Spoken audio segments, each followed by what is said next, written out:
الرحمن الرحیم۔ کچھ دیر پہلے میں نے ایک کلپ دیکھا، بہت وائرل ہوا ہے کلپ۔ 7 مارچ کو جو خواتین کی آزادی کے نام پہ ایک دن منایا جا رہا ہے، اور ایک خواتین کا ایک مطالبہ ہے کہ عورتوں کو آزادی دلائی جائے، اور جس طرح پلے کارڈ پہ بیہودہ قسم کے نعرے، پچھلے سال بھی یہ کچھ ہوا تھا اور بہت ہی بیہودہ نعرے اس پہ لکھے ہوئے تھے۔ تو میں تھوڑی سی بات یہ کرنا چاہوں گا کہ اگر ہم قرآن و سنت سے ہٹ کر صرف عقل و شعور کی بات کرتے ہیں تو یہ نعرے کس قدر خطرناک ہیں اور ہمارے کلچر کو کس طرح سے تباہ کرنے کی کوشش کی جا رہی ہے، اور اس میں ہمیں ضرورت ہے کہ مذہب کا دامن نہ چھوڑیں۔ یہ عقل بھی آپ کو یہی کہے گی، کیونکہ مذہب کے علاوہ کوئی بھی اس بارے میں ہمیں صحیح گائیڈ نہیں کرتا۔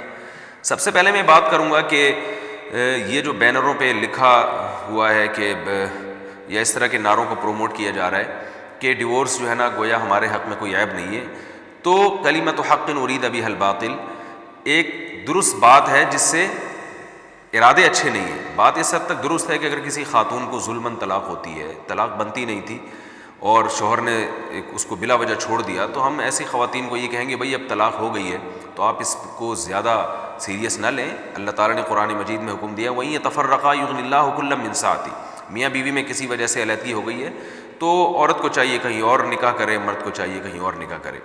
لیکن ان نعروں سے اگر آپ یہ پیغام دینا چاہیں کہ گویا طلاق عورت کے حق میں کوئی بری چیز ہے ہی نہیں، اور اس سے آپ کا مقصد یہ ہو کہ تاکہ ڈیورس کا ریشو بڑھے، جیسے کہ ان کا بنیادی مقصد یہی ہے کیونکہ عورت گھر بسانے کے لیے قربانیاں دیتی ہے، وہ مرد کی کڑوی کسیلی برداشت کرتی ہے، مرد گھر بسانے کے لیے بیوی کی کڑوی کسیلی باتوں کو برداشت کرتا ہے۔ ہر گھر میں میاں بیوی ہر چیز پہ متفق نہیں ہوتے، کچھ مرد اپنی عورت کی الٹی سیدھی چیزوں کو برداشت کرتا ہے، کچھ عورت اپنے شوہر کے نازیبہ سلوک کو برداشت کرتی ہے، خامیوں کو اگنور کیا جاتا ہے، خوبیوں کو ہائی لائٹ کیا جاتا ہے۔ اس طرح سے دنیا میں گھر چلتے ہیں۔ تو ان نعرے یہ جو نعرے لگائے جا رہے ہیں کہ طلاق کی کوئی حیثیت نہیں ہے، تو اس سے ہمارے معاشرے میں طلاق کو پروموٹ کیا جا رہا ہے، جو کہ ناپسندیدہ چیز ہے۔ شریعت نے بھی اس کو ناپسند کیا ہے۔ نبی صلی اللہ علیہ وسلم کی حدیث ہے، صحیح حدیث، ابغض الحلال الی اللہ طلاق، کہ حلال چیزوں میں اللہ کو سب سے ناپسند چیز طلاق لگتی ہے۔ اور جس کلچر کو ہمارے معاشرے میں پروموٹ کرنے کے لیے ایسے نعرے لگائے جا رہے ہیں، خود اس کلچر والوں سے پوچھیں۔ یورپ میں، امریکہ میں بھی طلاق کو کوئی اچھا نہیں سمجھا جاتا۔ یہی وجہ ہے کہ ان کے ہاں طلاق دینا بہت مشکل کام ہے۔ ان کے ہاں شادی آسان ہے، طلاق بہت مشکل ہے، ڈیورس پہ آدھی جائیدادیں دینی پڑتی ہیں۔ تو اگر یہ آپ اس کلچر کی تقلید میں مغربی کلچر ہمارے اوپر مسلط کرنا چاہتے ہیں، تو مغربی کلچر بھی یہ نہیں ہے جو یہ دکھا رہے ہیں، اس میں بھی طلاق کو اچھا نہیں سمجھا جاتا۔ تبھی تو وہاں حکومتوں نے قانون سازی کی ہے، عورت اگر طلاق مانگتی ہے اس کی بھاری بھرکم قیمت اس کو ادا کرنا پڑتی ہے۔ اس سے صاف پتہ چلتا ہے کہ مغرب اور امریکہ وہ لوگ بھی فیملی سسٹم کو پروموٹ کرنا چاہتے ہیں۔ وہ ایک الگ بات ہے کہ معاملہ ان کے ہاتھ سے اب نکل چکا ہے، لیکن وہ چاہتے یہی ہیں۔ ان کو آپشن اگر دیا جائے تو وہ یہی چاہیں گے کہ نکاح کا سسٹم معاشرے میں ہو اور طلاقوں کا ریشو کم ہو۔ لیکن آپ دیکھیں کہ یہ جو اس قسم کی خواتین ہیں جو خواتین کی آزادی کے نام پہ اس طرح کے نعروں کو پروموٹ کر رہی ہیں، تو یہ ہمیں نہ مغرب کا چھوڑیں گے نہ مسلمانوں اسلام کا چھوڑیں گے۔ یہ پتہ نہیں ہمارے ایک معاشرے کو ایک جنگل بنانا چاہتے ہیں۔ تو ان کی نیتیں ٹھیک نہیں ہیں۔ آپ نکاح کو پروموٹ کریں، فیملی سسٹم کو مضبوط کرنے کی کوشش کریں۔ بچیاں جب گھر سے جایا کرتی تھیں، مائیں ان کو سکھایا کرتی تھیں کہ بیٹا ڈولی جا رہی ہے، کھٹولی آئے گی، یعنی اب تمہارا جنازہ اٹھے گا وہاں سے، طلاق لے کے گھر پہ نہ آ جانا، ذرا سی باتوں پہ آ کے بیٹھ جانا، شوہر کی اطاعت کرنا، اس کی فرما برداری کرنا۔ گھر بسانے والی عورتیں اچھی ہوتی ہیں اور گھر توڑنے والی عورتیں شریعت میں پسندیدہ نہیں ہیں۔ اسی طرح گھر بسانے والے مرد اللہ کو پسند ہیں، گھر توڑنے والے لوگ اللہ کو پسند نہیں ہیں۔ اس چیز کو معاشرے میں پروموٹ کرنا چاہیے۔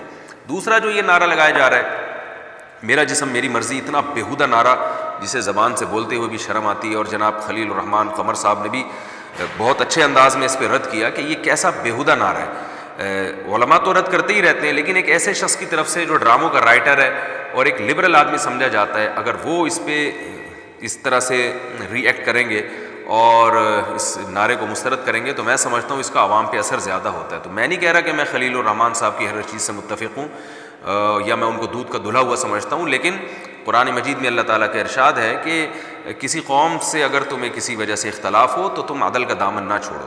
تو ڈراموں کے رائٹر ہونا ایک الگ چیز ہے، لیکن انہوں نے اگر صحیح بات کی ہے تو ہمیں اس پہ انہیں اپریشیٹ کرنا چاہیے۔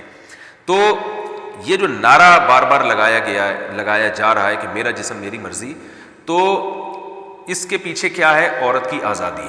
میں یہ آپ سے کہتا ہوں کہ آپ صرف عورت کی آزادی کی بات کیوں کرتے ہیں، آپ پھر مردوں کی آزادی کی بات بھی کریں، کہ آپ یہ کہیں کہ یہ مرد کیوں اس بات کا پابند ہے کہ وہ اپنی بیوی اور بچوں کو کھلائے۔ مرد آزاد ہے، وہ کھلائے نہ کھلائے اس کی مرضی ہونی چاہیے، وہ اپنے والدین کو کھلائے نہ کھلائے یہ اس کی مرضی ہے۔ یہ جو حقوق بتا دیے کہ پڑوسیوں کا یہ حق ہے، یہ تو اسلام نے بتایا نا کہ جو خود پیٹ بھر کے کھائے پڑوسی بھوکا سوتے ہیں وہ مومن نہیں ہے۔ تو پڑوسیوں کو آزاد کرو دوسروں کی ٹینشنوں سے، بھئی ہماری جیب ہماری مرضی، ہماری پینٹ ہمارا بٹوا، اس میں جو پیسے ہیں وہ ہمارے ہیں، ہم اس سے چرس خرید کے لوگوں میں بانٹیں، ہیروئن خرید کے لوگوں میں بانٹیں، ہم کسی کو دیں نہ دیں ہماری مرضی۔ تو یہ صرف جسم کی بات نہیں ہے، پیسوں پہ بھی یہ ہونی چاہیے ہماری مرضی، اور ہر چیز پہ ہماری مرضی ہونی چاہیے، جیسے چاہیں ہم بزنس کریں۔ پھر جو بڑا دعویٰ کیا جاتا ہے کہ عورت کو آزاد کیا جائے، تو یہ کیسی حماقت کی بات ہے کہ کس چیز سے آزاد؟ وہ غلام ہے کب؟ نہ اسلام نے عورت کو مرد کا غلام بنایا، اور نہ ہمارا کلچر، ہمارا معاشرہ عورتوں کو مردوں کا غلام سمجھتا ہے۔ تو یہ ہے ہی نہیں ہمارے معاشرے میں۔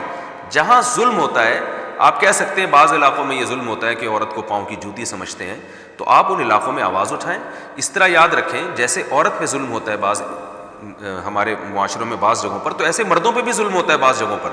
میرے پاس ایسے کیس آتے ہیں کہ ایک عورت نے ایک مرد سے شادی کی، اور اس نے مرد سے جب بچہ پیدا ہوا ہے تو عدالت سے جا کے طلاق لے لی، اس نے خلا کی ڈگری لے کے بغیر کسی عذر کے، شوہر میں کوئی عیب نہیں تھا، اور خلا لینے کے بعد ان صاحبہ نے بچے کا نان نفقہ بندوایا، اپنی بھی عدت کا خرچہ شوہر کے ذمہ ڈالا۔ شوہر بیچارہ 8 مہینے ہو گئے بچے سے مل نہیں پایا۔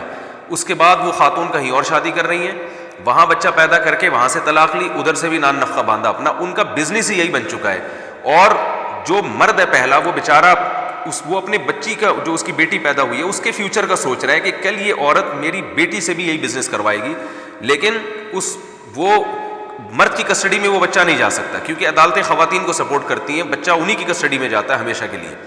تو عملی طور پر یہ ہو رہا ہے، اس کے بھی خلاف آواز اٹھانی چاہیے کہ یہ جو، میں مانتا ہوں کہ ساری عورتیں ایسا نہیں کرتی، مگر ایسا بھی کر رہی ہیں۔ بلا وجہ مردوں سے خلا لے لیا جاتا ہے۔ مرد اگر کسی وجہ کے بغیر طلاق دے، پورا معاشرہ اس کے خلاف آواز اٹھاتا ہے کہ اس نے اپنی بیوی پہ ظلم کیا۔ لیکن ہماری عدالتوں میں بہت سارے کیسز، دن رات ایسے کیسز آ رہے ہیں کہ بغیر کسی وجہ کے عورت اپنے شوہر سے طلاق مانگ رہی ہے، بغیر کسی ریزن کے، اور عدالتیں اس کو ڈیورس دے رہی ہیں، خلا کی ڈگریاں دے رہی ہیں۔ تو ظلم اگر عورتوں پہ ہو رہا ہے تو مردوں پہ بھی ہو رہا ہے، اور ہر طرح کے مظالم، بڑوں پہ ہو رہا ہے، چھوٹوں پہ ہو رہا ہے۔ تو ظالم کی تو کوئی جنس نہیں ہوتی، کوئی نوع نہیں ہوتی، وہ تو ہر قسم کے ظالم ہر طبقے میں موجود ہیں۔ تو آپ صرف ایک طبقے میں آواز اٹھائیں اور دوسرے کے خلاف آپ خاموشی اختیار کریں، یہ بات سمجھ میں آنے والی نہیں ہے۔ تو پہلی بات تو یہ کہ جو جہاں بھی ظلم ہو رہا ہے اس کے خلاف آواز اٹھنی چاہیے، لیکن ظلم کے خلاف اٹھنی چاہیے۔ آپ اپنے نظریات کو پروموٹ کرنے کے لیے اچھے لیبل استعمال نہ کریں۔ تو میں یہ بات عرض کر رہا تھا کہ عورت پہ اگر ظلم ہو رہا ہے اس نوعیت کا کہ وہ مردوں کی غلام ہے، تو آپ اس کو آزادی دلائیں، لیکن ہمارے معاشرے میں عورت کو غلام نہیں سمجھا جاتا۔ ہمارے ہاں اصل میں اس سوچ کو پروموٹ کیا جا رہا ہے کہ اسلام نے اور ہمارے کلچر نے بیویوں کو حکم دیا ہے کہ وہ شوہروں کی فرما برداری کریں۔ تو اس سسٹم سے عورت کو نکالا جا رہا ہے کہ وہ شوہر کی کیوں مانے، وہ اس کے کپڑے استری کیوں کرے، وہ اس کے لیے کھانا کیوں پکائے۔ وہ بھی آزاد ہے جیسے مرد آزاد ہے، مرد تو کھانے نہیں پکاتا، تو عورت کھانا کیوں پکائے اس کے لیے۔